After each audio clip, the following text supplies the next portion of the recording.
네, 여러분 반갑습니다.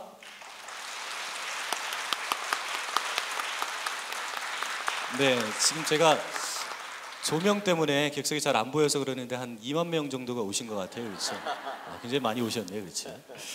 자, 지금 이 자리에 조금 전 영상에서 만나본, 그리고 우리가 그렇게 뵙고 싶었던 두 분이 오셨습니다. 향상교회 은퇴 목사이시자 바른교회 아카데미 이사장이신 정주채 목사님, 그리고 호산나 교회 유진소 목사님입니다. 다시 한번 박수 주실까요?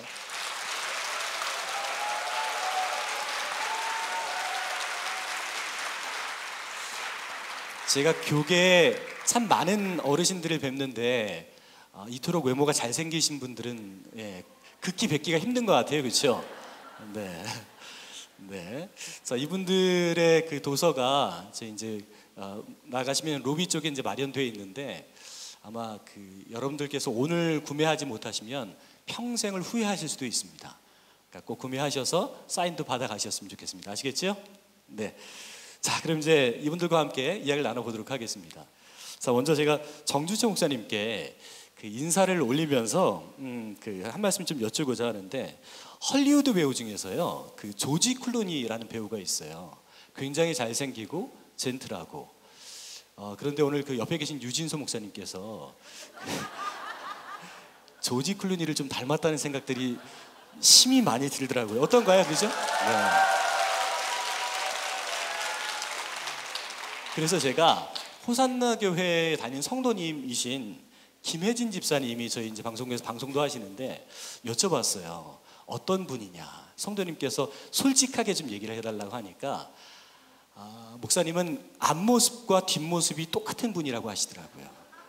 그러니까 의자 뒤에 있는 뒷모습이 아니라, 그러니까 목사님의 목회 뒤에 삶도 똑같다라는 말씀을 해주셨는데, 이에 대한 목사님의 솔직한 생각과, 그리고 지금의 한국교회를 이끌고 갈 멋있는 영성 있는 목회자라고 생각을 하시는지 솔직한 답변을 부탁드리겠습니다. 예, 우리 유진서 목사님은 진짜 앞뒤 가릴 것도 없습니다.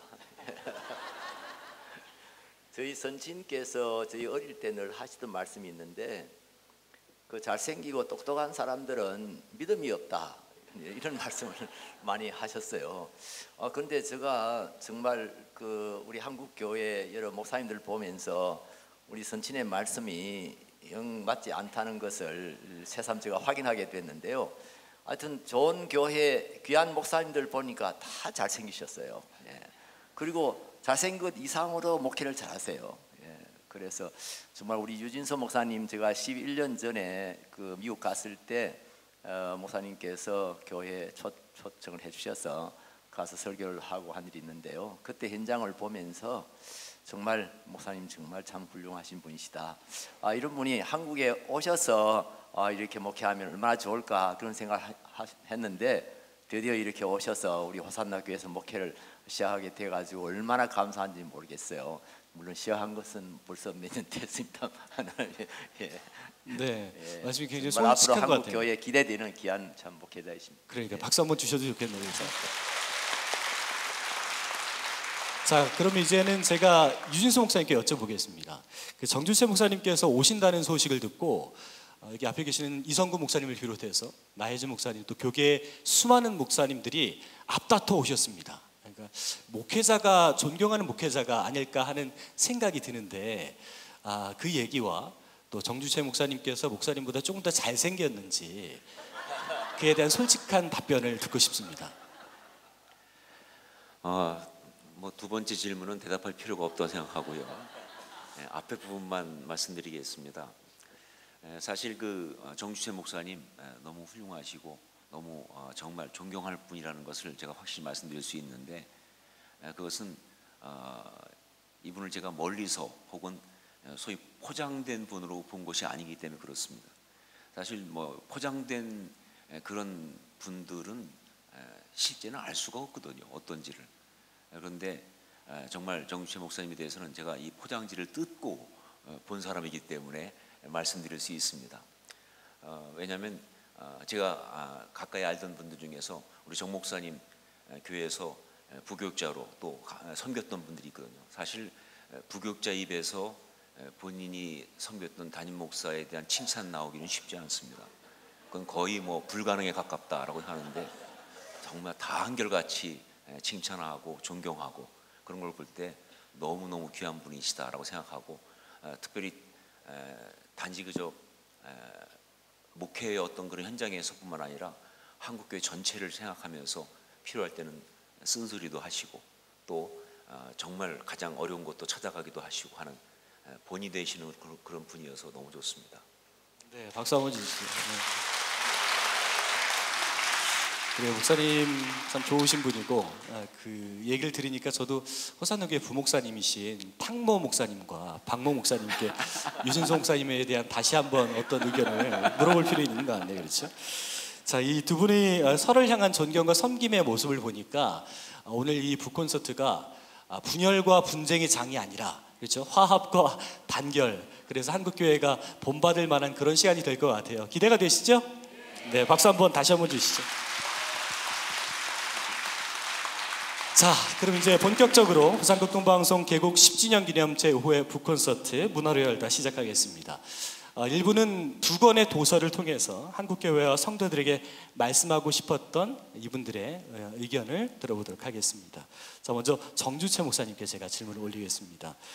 도서의 제목이 우리는 그리스도의 교회인가입니다. 그렇죠? 그 말씀은 우리들의 교회들 중에서는 그리스도의 교회가 아닌 교회들도 있다는 말씀이신가요? 네, 정말 가슴 아픈 질문이라고 할 수가 있겠습니다.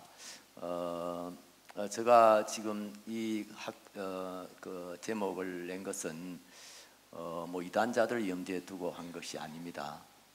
정말 정상적이고 어쩌면은 또 정통적이고 보수적이라고 하는 그런 교회들에서도 정말 우리가 그리스도의 교회인가 하는 그런 질문을 해야 할 만큼 지금 한국 교회 일각에서는 정말 영적으로 엄청난 쇠퇴가 이렇게 일어나고 있기 때문에 다시 정말 이런 질문을 해보고 싶은 겁니다.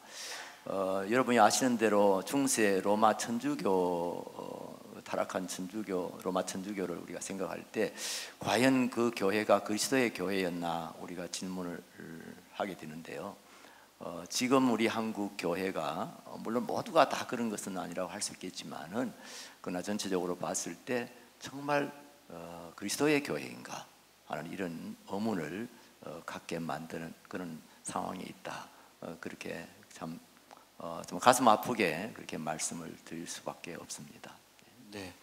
그리고 이제 그 교회들 때문인지 그 책의 첫 시작부터 좀 직설화법을 쓰시는데 변질된 한국 기독교 그리고 그 주범을 복음주의자들이라는 어찌 보면 지극히 복음적일 것 같은 대상들을 들고 계세요. 그렇죠? 어떤 이유인가요?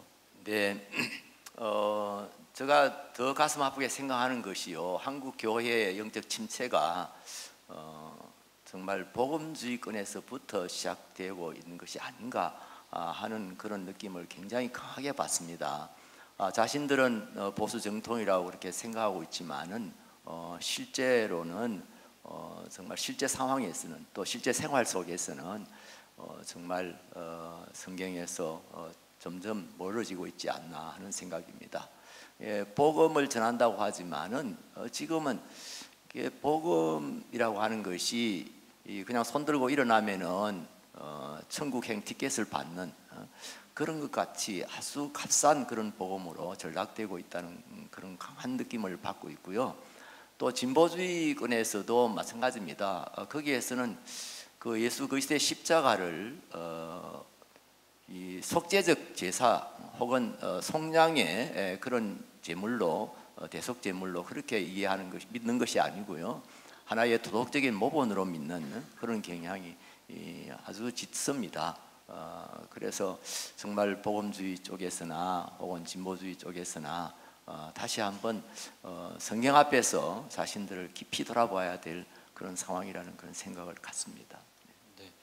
그리고 이렇게 한국 교회가 타락한 이유들에 대해서 주된 범인이 있다라고 말씀을 하셨어요. 어떤 측면에서 말씀을 하셨나요? 네, 범인이라는 그런 인격적인 표현을 했습니다만은 저는 한국 교회를 이렇게 영적으로 침체케 만든 두 가지 중요한 원인이 있다고 생각하는데요. 하나는 그리스도의 주 되심에 대한 신앙 고백이 현저하게 약화되었다는 것이고요. 심지어 이것이 입술의 고백으로 그렇게 사실상 거짓으로 그렇게 이루어지고 있다는 것. 그것이 첫 번째 문제라고 생각합니다.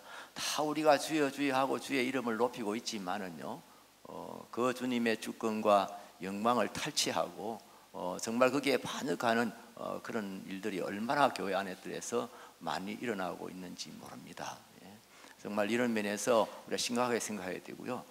그 다음에 교회가 성장주의에 빠져버린 것이죠. 교회는 마땅히 성장해야 되지요. 성장하는 것이 정상이지요. 그러나 그 성장이라는 것이 정말 영혼 구원하여 지하 삼는 그런 영적인 성장은 그냥 오히려 뒤로 밀려버리고요. 그냥 우선 물량주의에 빠져버린 거지요. 그냥 한 사람의 교인이라도 더 많은 그런 교회가 되기를 원하는, 그래서 수단 방법을 가리지 않고 사람 모으는 그런 운동이 그냥 교회 안에서 일어나고 있다고 하는 것, 이것이 참 너무나 안타까운 일이 아닐 수가 없습니다.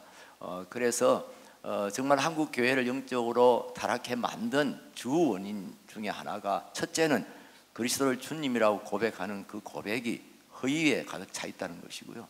두 번째로는 물량주의, 성장주의에 한국 교회가 빠져 있다는 것, 그것이 참 주 원인이다, 저는 그렇게 생각을 하고 있습니다. 네. 여러분도 목사님의 말씀에 공감하시나요? 네.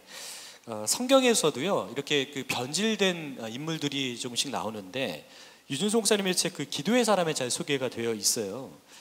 바로 40년 동안 사사로 살았었고 한나에게 하나님의 응답을 알려주기도 한 엘리 제사장을 잘 아시죠? 이 부분의 소개만 보면 뭐 하나님의 진정한 사람이라고 생각하실 수도 있는데, 목사님께서는 이 엘리 제사장을 그 변질된 사람으로 소개하셨어요. 어떤 내용일까요, 목사님?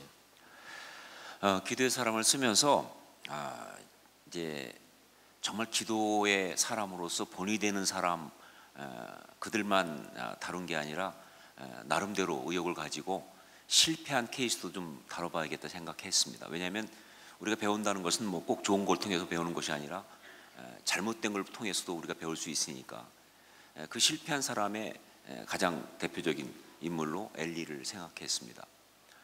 뭐 엘리가 실패한 사람이라는 데에 대해서는 아마 이의가 없을 거라고 생각해요. 결과적으로 그의 마지막은 비참함이었고, 자기만 비참한 것이 아니라 실로가 몰락하고 법궤를 빼앗기고 집안이 다 박살나고 정말 하나님의 그 나라가, 그 영광이 정말 땅에 떨어지는 그런 일이 일어났으니까요. 그런데 그 엘리가 그렇게 실패하게 된 이유가 뭐냐라고 생각할 때 보면요, 지금 조금 전에 우리 정 목사님께서 말씀하셨던 것처럼 그는 정말 껍질은 종교적인 어떤 그런 그 모습은 잘 가지고 있었습니다. 40년을 해먹었으니까요. 그러니까 뭐 40년 동안 그 일이 있었으니까, 실로의 제사장이었으니까, 그리고 그 입에서 보면요, 하나님의 영광 이야기 많이 하고 또 하나님의 나라를 위한 얘기도 많이 하고, 또 사실은 그 자기 아들들이 법궤를 메고 갔다가 빼앗겼을 때 그 사실에 굉장히 충격받습니다. 그리고 어려워하고, 또 그러면서 또 아들들한테도 또 너 이러면 안 된다 말도 하고요. 그런데 능력은 없었다는 것이죠. 역사는 없었다는 것이죠. 바꾸지 않았다는 것이죠. 그대로 그냥 그렇게 해먹었다는 것이죠. 저는 그래서 이것이 바로 실패한 어떤 그런 그 전형적인 모습이 아니었나 생각하는 겁니다. 즉 어떤 면에서 보면 신앙은 내용이 없으면 신앙은 아니라는 겁니다. 신앙은 정말 그 능력이 없으면 그건 신앙일 수 없다는 거죠. 그런 면에서 너무 안타까운 모습이라고 생각한 것이죠. 목사님께서 계속해서 강조하셨던 단어들 중에 해먹다, 그리고 이제 40년을 강조하셨는데, 이제 제가 곧 있으면 얼마 오전에 40이 됩니다. 그래서 저에게 하시는 얘기 같아서 충격적이기도 하고, 그렇다고 제가 40년을 그렇게 해먹었다고 해서 이대로 살 수는 없잖아요. 이렇게 그 오랫동안 어떻게 보면 그리스도인 척하고 교회인 척했던 그 우리들의 교회나 성도가 어떻게 하면 다시 하나님께서 원하시는 그 모습으로 돌아갈 수 있는지, 어떤 기도를 해야 되는지 좀 알려주세요. 엘리를 가지고 기도의 사람의 어떤 그런 이야기를 쓰면서 제가 나름 그 가운데 굉장히 가슴 아프게 생각했던, 그렇기 때문에 우리가 좀 회복해야 한다고 생각했던 그 중에 하나가 뭐냐면 하나님에 대한 영적 민감성입니다. 그러니까 정말 하나님께 좀 민감했으면 좋겠다. 그런데 엘리는 하나님 섬기는 가장 가까이 있고 하나님의 이야기를 가장 많이 하고, 아마 그 생업이 제사니까 그러니까 뭐 매번 제사 지냈는데 하나님에 대해서는 전혀 민감하지 않았다는 것이죠. 하나님 마음이 어떠신지, 하나님이 어떻게 이 상황 앞에서 가슴 아파하시는지 전혀 생각이 없었다는 거죠. 저는 그래서 정말 한국 교회가 정말 다시 온전히 회복되려면 특히 리더들부터 시작해서 하나님을 향한 그 민감성, 하나님 마음을 아는 그것이 필요하다 생각합니다. 그리고 또 한 가지 엘리를 보면서 제가 느낀 거냐면 바로 그는 결단을 못했어요. 끊을 때 끊었어야 되는데, 심하게 말하면 자기 자식이라도 죽일 땐 죽여야 됐다는 얘기죠. 그런데 그 자식을 못 끊습니다. 뭐 아버지니까 그럴 수 있어요. 뭐 모든 아버지들이 다 그럴 수 있겠죠. 하지만 신앙은 때때로 정말 그렇게 자기의 목숨을 버리는 것 같은 그런 결단도 할 때는 해야 된다는 것이죠. 그런데 그걸 못해서 그냥 차일피일 미루고, 그냥 뭐 사람이 다 그런 거 아니냐, 인생이 다 그런 거 아니냐, 사는 게 다 그런 거 아니냐, 이렇게 가다가 결국은 거기까지 간 거거든요. 저는 한국교회가 그렇다고 생각합니다. 한국교회 지금 보면 영적으로 너무나 많은 상황 논리가 개입되고 있고, 너무나 많은 어떤 그런 그 현실적 어떤 근거들을 배려하는 그런 얘기가 많습니다. 그러니까 사는 게 그거니까, 세상 살기 위해서 그러니까 신앙의 선명함과 그 어떤 아름다움이 자꾸 떨어져 가는 그런, 그래서 영적 결단, 이 부분이 또 하나 우리한테 꼭 필요한 것이 아닌가 생각을 합니다. 영적 결단이 있어야 된다는 말씀이 동의하시죠? 네. 네. 자, 그러면 그렇게 기도한 사람, 그래서 영적 결단을 가지고 행동한 사람, 민감한 사람, 그 인물을 에녹으로 볼 수 있을지, 목사님의 책에 보면 거의 뭐 제일 처음 그 두 번째 챕터였던 것 같아요. 그 에녹이 소개되고 있는데 그 에녹을 긍정적인 본보기로 볼 수 있을까요? 예, 우리 사회자께서 제 책을 읽고 공부를 좀 하신 것 같아요. 예. 그래서 그 중에서 누구를 꼽을까 하다가 에녹을 뽑으신 것 같은데, 정말 에녹을 뽑게 하신 이는 혈육이 아니고 하나님이시라고 생각합니다. 이게 참 잘 뽑았다 생각하고 있어요. 에녹이라는 인물, 제가 그 기도의 사람으로 꼽으면서 가졌던 게 뭐냐면, 사실은 그냥 제가 그 책에도 썼지만 에녹은요 365년을 살았습니다. 뭐 굉장히 오래 살았다고 생각할지 모르지만 그 당시로 보면 요절한 겁니다. 정말 요절도 그런 요절이 없어요. 다른 사람 뭐 900세 넘게 뭐 이렇게 사는 사람들에 비하면 반도 못 살았으니까 3분의 1에 거의 가까운. 그런데 그가 그 시간을 살면서 하나님과 동행했다 하는 이야기, 저는 그걸 보면서 에녹을 기도의 사람이라고 본다면 그의 기도의 이야기는 이 땅에서 잘 먹고 잘 살고 명예를 얻고 행복하고 거기에 포인트가 있는 것이 아니라 하나님과 교제하는, 하나님과 함께하는, 하나님과 동행하는, 거기에 그 포인트가 있다고 보거든요. 그런 면에서 에녹의 기도, 기도의 사람 에녹은 정말 우리한테 좋은, 저는 정말 우리 한국 교회에서 많은 신앙인들이 이제 초점을 그렇게 좀 옮겨가야 한다고 생각해요. 아니라고 그런지 모르지만 저부터도 보면요, 기도한다고 하는데 보면은 계속 기도의 어떤 그 초점과 강조점이 여기 와 있어요. 결국은 하나님은 수단이고 하나님은 이용하는 거고 기도는 그 방법이고, 결론은 뭐냐면 여기서 내가 행복하게 많이 오래 이렇게 무두셀라처럼 살아가는 것, 이걸 생각한다는 거죠. 그런데 사실은 뭐 그게 필요 없다는 게 아니고 그것도 중요하다고 생각합니다. 하지만 본질적으로 정말 그 기도의 초점은 하나님과 함께 동행하면서 거기에 그분께 가 있어야 되는 것이 아닌가 생각하고요. 그러면서 좋은 도전이라고 생각합니다. 네, 감사합니다. 자, 여러분께서는 지금 부산공동방송 개국 10주년으로 준비한 문화로 열다 제5회 북콘서트 함께하고 계시고요. 지금 전에 그 에녹에 대한 얘기를 이제 말씀을 해주셨는데 한국교회도 여러분들도 그렇게 동행하기 원하시죠, 그렇죠? 네. 자, 그러면 그 여러분들이 그렇게 살고 있는지 또 한국 교회가 그렇게 지내고 있는지를 알 수 있는 방법들을 정주철 목사님께서 책에서 소개를 하셨는데 총 3가지를 제시를 하셨어요. 멤버십, 리더십, 펠로우십, 이 3가지를 신앙의 건강성을 체크해 볼 수 있는 그런 요소들로 제시해 주셨는데 소개 좀 해주실까요? 네, 멤버십, 리더십, 펠로십 이것은 우선 개인적으로 적용해서 자신을 체크해 볼 수 있겠고요. 내가 정말 그리스도의 지체다운 지체인가, 그리스도의 지체로서의 정체성이 분명한가 하는 것을 체크해 볼 필요가 있고요. 리더십이라고 하는 것은 내가 사역자로서 직분자로서 과연 그리스도의 리더십, 성김의 리더십을 가지고 있는지 하는 것이고요. 또 펠로십은 관계입니다. 내가 다른 이웃들과 성도들과의 관계가 과연 얼마나 친밀하고 또 형제자매로서의 그런 관계가 이루어지고 있나 하는 것을 체크해 보는 것인데요. 실제로는 이 교회 건강성에서 더 중요하게 체크해 볼 수 있는 포인트가 이 3가지라고 생각합니다. 교회에 우리 뭐 예를 들면 호산나 교회가 얼마나 건강한가, 우리 향상 교회가 얼마나 건강한가 하는 걸 체크해 볼 때 멤버십이 어떠한가, 그 교회의 지체들이 얼마나 확실한 복음적인 신앙의 기반을 가지고 있는가 하는 것을 살펴보는 것이고요. 그리고 교회 안의 리더들요, 목사님으로 비롯해 가지고 교회 사역자들이 얼마나 성경적인 또 그리스도께서 보여주신 본을 따라서 얼마나 섬기는 자로서의 리더십을 가지고 있는가 하는 것이고요. 그 다음에 교회가 얼마나 이 공동체로서의 그 역동성이라 할까요? 서로 형제 자매로서 서로 사랑하고 서로 섬기고 그리고 서로 봉사하는 그런 이제 그 관계성이 얼마나 더 돈독한가 하는 것을 살펴보면은 그 교회의 건강성을 알 수 있다고 그렇게 생각을 합니다. 네, 그렇군요.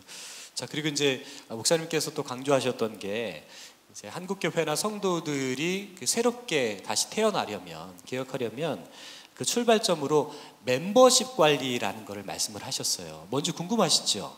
네, 그 멤버십 관리 뭐 이에 대한 좀 설명을 해주시면 좋겠습니다. 네, 교회가 사람을 받아들일 때 어떻게 받아들이냐 하는 것이 한국 교회를 갱신하는 데 있어서 특별히 또 한 사람 한 사람의 지체들을 바로 세우는 데 있어서 굉장히 중요하죠. 이거 출발점이라고 저는 생각을 해요.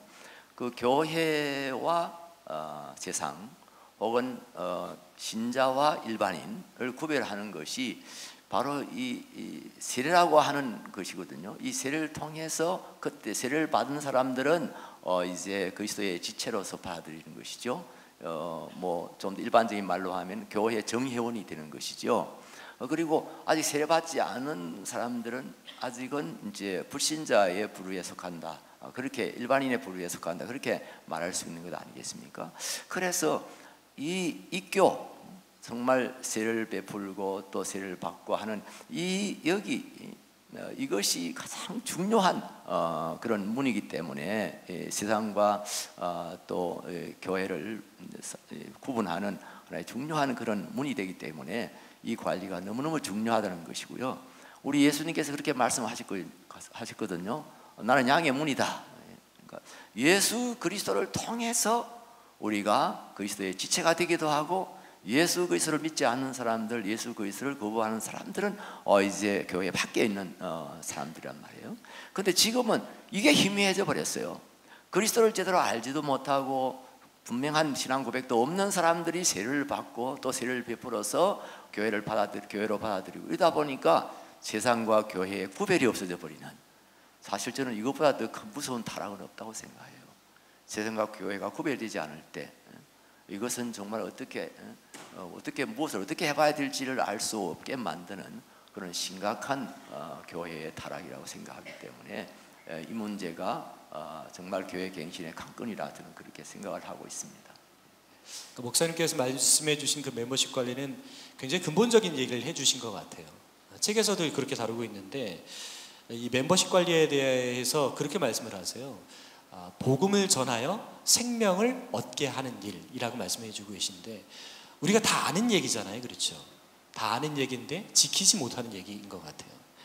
그래서 제가 이 책을 읽으면서 다시 또 유진수 목사님의 책을 또 보면서, 그러면 성경 속 인물들 중에서는 이런 삶을 살았던 사람은 없을까라고 보는데, 아브라함이 이제 그 한 영혼을 살리는 기도를 했더라고요. 그런 차원에서 연결해 볼 수 있을까요, 목사님? 예, 우리 사회자께서 정말 좀 다른 각도의 두 책을 한꺼번에 묶으시려고 너무 애를 쓰신다는 생각을 합니다. 그런데 참 절묘하게 맞아요. 그래서 사회자는 아무나 하는 게 아니다라는 생각을 합니다. 사실 그 아브라함 보면서 아브라함의 기도를 제가 쓸 때 저한테 그 아브라함은 기도의 사람이었다라고 하는 그 포인트에서 가장 강하게 다가온 것은 그 아브라함이 소돔과 고모라가 멸망하기 전에 그때 하나님 앞에 서서 그 성에 의인이 50명이 있으면은 어떻게 하시겠습니까? 부터 시작해가지고 10명까지 내려가는 그 장면이었습니다. 그냥 뭐 어릴 때 들었을 때는 뭐 그냥 그게 아브라함이 하나님 앞에 얘기하는 단순한 이야기로 알았는데, 조금 더 그 깊이 보고 또 느껴보니까 이건 정말 눈물겹다 생각이 들었어요. 그러니까 하나님 앞에서 아브라함이 그 성에 50명이 있으면, 45명이 있으면, 40명이 있으면, 30명, 20명, 10명까지 갈 때 사실 아브라함이 계속 말하는 건 뭐냐면 딱 한 가지 말한 거거든요. 하나님, 거기 내 조카가 있습니다. 걔 좀 살려주세요. 그 얘기거든요. 정말 그 이야기를 하고 있는 거예요, 하나님. 그런데 너무나 그 지하의 도성이 심각하니까 그렇게 말 못하고 그냥 계속 이렇게 말하고 있는데, 또 우리 하나님 이걸 못 들으실 분이 아니잖아요. 그러니까 하나님은 대답은 그렇게 하시면서 결국은 의인 10명이 없어서 소돔과 고모라는 멸망했다, 이렇게 우리는 알고 있고, 그래서 그 이야기는 그렇게 끝난 거로 알고 있잖아요. 그래서 그 참 실패한 스토리. 근데 창세기 19장 가보면 아니요, 거기 아주 성경이 정확하게 한 구절을 말하고 있습니다. 하나님께서 그 소돔과 고모라를 엎으실 때에 아브라함을 기억하사 그 가운데서 롯을 구해냈다고 하는, 하나님은 그 아브라함의 기도를 들으셨다는 것이죠. 그러니까 아브라함은 정말 그 한 영혼 롯을 향한, 꼭 뭐 자기 새끼니까 자기 가족이니까, 아니요, 정말 사랑하는 영혼을 향한 포기할 수 없는 어떤 그런 집요함, 그런 간절함이 있었다고 생각해요. 바로 그런 기도, 어떤 면에서 한국교회 중보기도가 있다고 한다면 저는 그 중보기도는 기본적으로 이래야 한다고 생각하는 겁니다. 그 영혼을 향한 포기할 수 없는 그 마음, 그 생명을 구원하기 위한 그 부르짖음, 그게 있을 때 진짜 중보기도가 되지 않겠는가 생각을 하는 것이죠. 저는 사실 그 아브라함이 관련된 내용들을 보면서 아브라함이 그 생떼를 쓰는 게 아닌가 그 생각도 들었어요. 왜냐하면 하나님이 하시려는 계획이 있었잖아요. 멸하신다고 했는데 50명부터 시작해서 계속 생떼를 쓰는 거예요. 10명까지. 근데 그 기도를 들으시고 결국 그 영혼들을 살리시더라고요. 우리에게 그런 기도가 필요하지 않을까 하는 생각도 들고요. 또 이제 교회 안에는 또 여러 영혼들이 있지만 그 상처받은 영혼들도 많거든요. 그래서 요즘에는 그 가나안 성도라고 해서 교회 안 나가는 성도들이 굉장히 많아요. 그런 그 상처받은 영혼들을 살리는 기도 역시도 필요하지 않을까 생각을 해요. 목사님 책에 보니까 그 모세가 그렇던데 그 얘기를 좀 소개해 주실까요? 예, 사실 그 모세를 쓰면서 상처받은 영혼의 어떤 그런 기도로서 그 모세를 썼던 것은 상처받은 영혼을 위한 기도 이렇게 표현됐지만, 모세가 상처받은 영혼을 위해서 기도했다라고 하는 개념이 아니라, 정확히 말하면 모세 자신이 그렇게 상처받고 정말 무너졌던 사람이 기도를 통해서 회복된 그런 이야기이기 때문에 그래서 쓴 겁니다. 정말 그래요.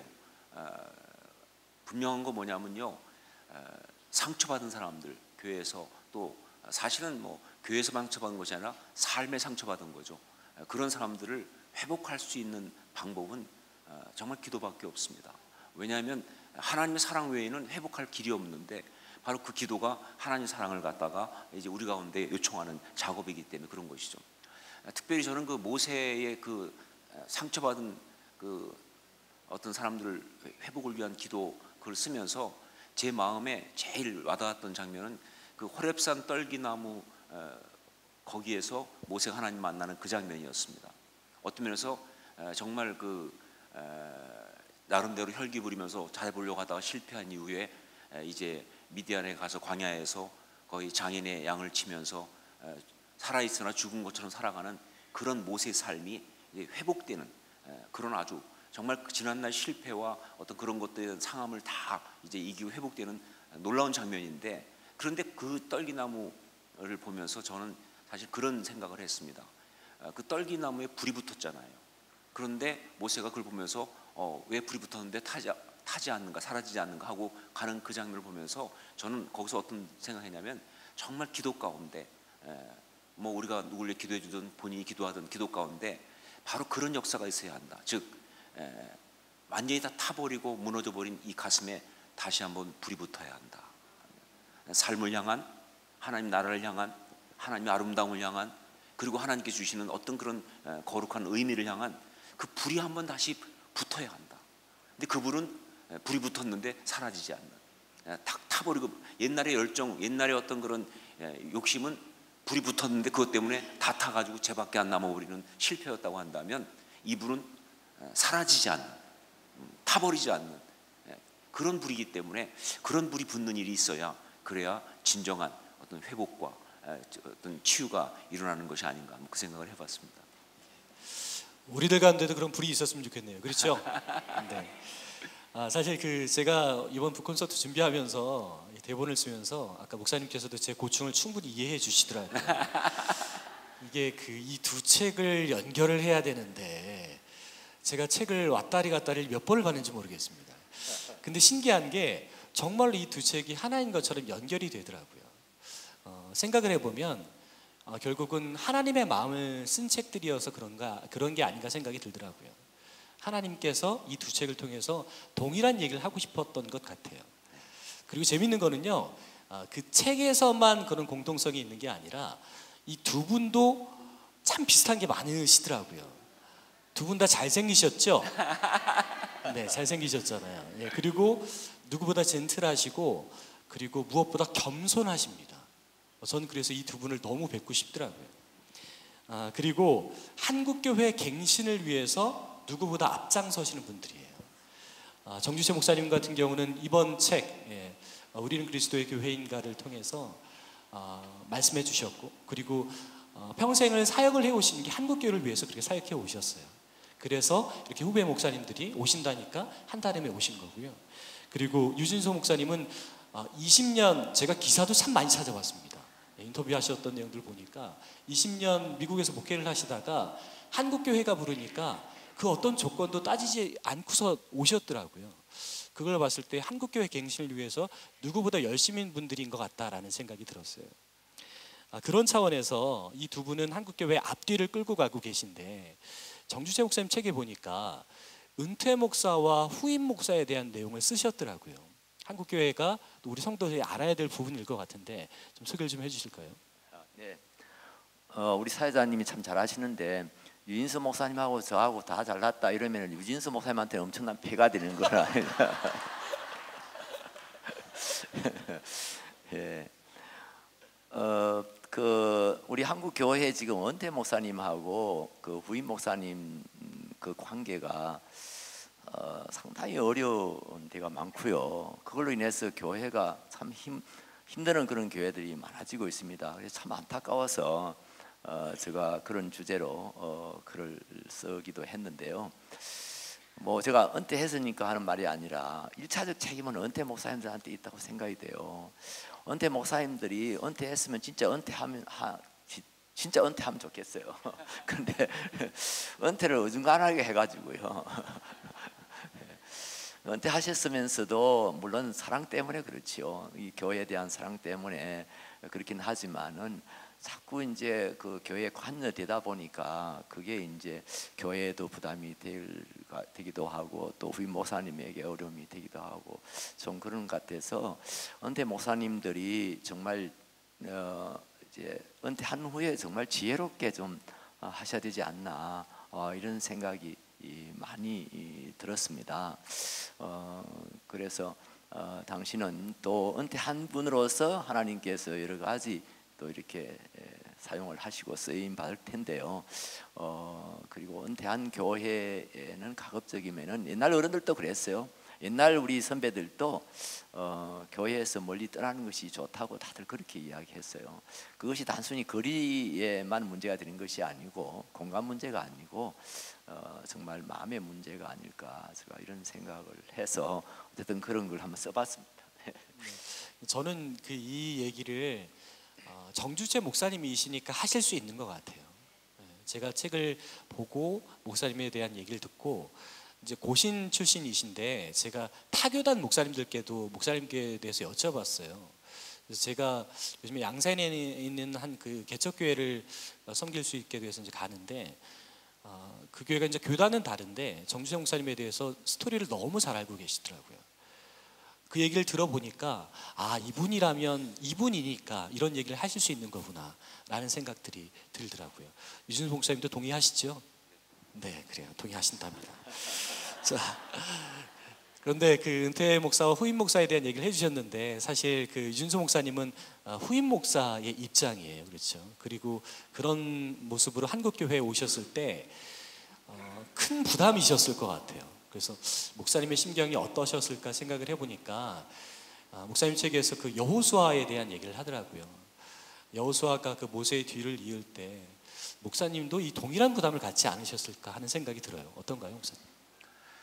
네, 맞습니다. 사실은 제가 미국에서 20년 동안 목회해서 조금만 잘 버티면 저도 은퇴 목사가 될 수 있었는데 그런데 하나님께서 제가 편한 꼴을 또 못 보셔가지고 저로 하여금 이렇게 움직이게 하셔서 제가 한국에 왔는데 정말 부담이 많았습니다. 왜냐하면 목회를 오래 했으니까 그러니까 할 수 있지 않겠나 하는 것도 있겠지만 그것보다는 정말 이렇게까지 해서 하나님께서 나를 부르셨는데 내가 정말 하나님 앞에서 제대로 해야 할 텐데 라는 부담이 컸습니다. 특별히 호산나 교회는 정말 좋은 교회고 앞에 목회했던 분들이 열심히 해서 정말 부산에서 뿐만 아니라 한국에서도 아주 본이 되는 교회로 잘 성장한 그런 교회인데 그렇기 때문에 정말 이 교회가 더 아름답게 제대로 되어야 한다는 부담이 아주 컸습니다. 그러다 보니까 솔직히 아닌 척했지만은 저한테 두려움이 많았습니다. 잘할 수 있을까? 잘 될 수 있을까? 거기다가 또 이 부산 제가 한국인 줄 알고 왔더니 외국이더라고요. 일단 말을 잘 제가 못 알아듣는 거예요.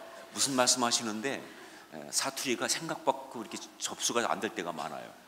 그래서 새로운 언어를 공부하면서 정말 또 이렇게 만나 보니까 이렇게 함께 해 보니까 딱 봤을 때 금방은 다 알 수 있는 것 같은데 보면 그 안에 계속 깊은 곳에 또 다른 이야기들, 또 다른 스토리들 막 계속 이렇게 가지고 계시는 걸 볼 때마다 제가 이해 못하는 문화를만 이해 못하는 게 아니라 상황도 또 어줍지 않게 20년 동안 미국에 있다 보니까 그 사이에 제가 또 약간 또 미국화가 돼가지고 이 문화 충격이 또 오는 거예요. 이런 것도 있고 그래서 솔직히 말하면 두려움이 있었습니다. 잘할 수 있을까? 그런데 여호수아 거기 썼지만 그 두려움, 히브리어 야레라는 말을 쓰는데 그 야레를 가지고 여호수아가 하나님 앞에 나갔을 때 그 다음에 하나님으로부터 오는 건 한 가지가 오더라고요. 그게 알티라라는 말인데 두려워하지 말라, 담대하라, 그 말씀인 거예요. 그러니까 야레를 갖고 나가면 우리 하나님은 반드시 알티라로 대답하신다는 이 사실이 저한테 너무너무 감동이었어요. 그러면서 하나님이 저한테 주신 말씀이 뭐냐면 잘하려고 하지 말고 잘할 수 있다고 생각하지도 말고 원래 네가 못하는 거 우리 다 아는 이야기 아니냐. 그러니까 그냥 내가 세운 자리에서 그냥 네가 할 수 있는 것을 해라. 그 나머지는 내가 감당한다. 그런 마음을 주시더라고요. 그래서 자꾸 결과를 잘해보려고 정말 뭔가 이루려고 하니까 감당 못할 두려움이 자꾸 오는데 그건 하나님께 맡겨드리고 그리고 나는 세우신 자리에서 그저 하나님 뜻에 따라서 나가기만 하면 되겠다는 그런 생각을 여호수아 기도의 사람 쓰면서 제가 저 개인한테도 굉장히 은혜로 받은 적이 있었습니다. 이분들과 얘기를 나눠보니까 계속 박수 한번 주실까요? 예, 두 분께, 예.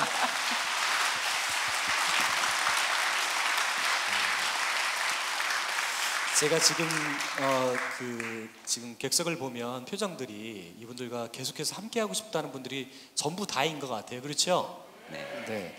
저도 그러고 싶지만 이분들도 점심도 드셔야 되고 시간이 있으시니까. 자, 이제 일부 마지막 질문들을 드릴게요. 이후에는 뭐 질의응답 시간이 있으니까 지금 생각을 해보시고 어떤 질문을 하고 싶으신 분들은 그때 질문을 해주시면 되겠고, 이분들의 얘기를 더 듣고 싶으신 분들은 이 모든 콘서트가 마치고 나서 책을 구입하시면 됩니다. 구입하셔서 가끔 보면 북콘서트 끝나고 나서 본인 티셔츠에 사인해달라는 분들이 계시더라고요. 북콘서트에서는 그 책에다 사인을 해드립니다. 책을 구입하셔야 됩니다. 잠시 뒤에 그 로비에서 파니까 꼭 구입하셔서 한국교회와 또 기도하는 사람들이 되고 싶은 사람들이 좀 꼭 다 보셨으면 좋겠습니다. 자, 마지막 질문들 드립니다. 먼저 이 목사님께서 도서 기도의 사람을 통해서 여러 성경 속 인물들을 소개해 주셨어요. 거기는 17명이 나오나요? 그렇죠?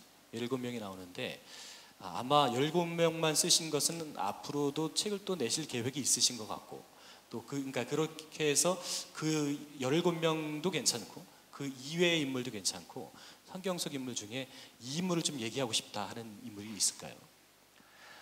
예, 뭐 17명으로 끝이 나는 건 아닌 건 뭐 분명하고요. 그래서 더 나가겠지만 그 17명 중에서 저 개인적으로 꼭 이야기하고 싶은 어떤 기도의 사람 한 사람을 꼽으라고 한다면 전 사실은 그 사무엘 생각을 합니다.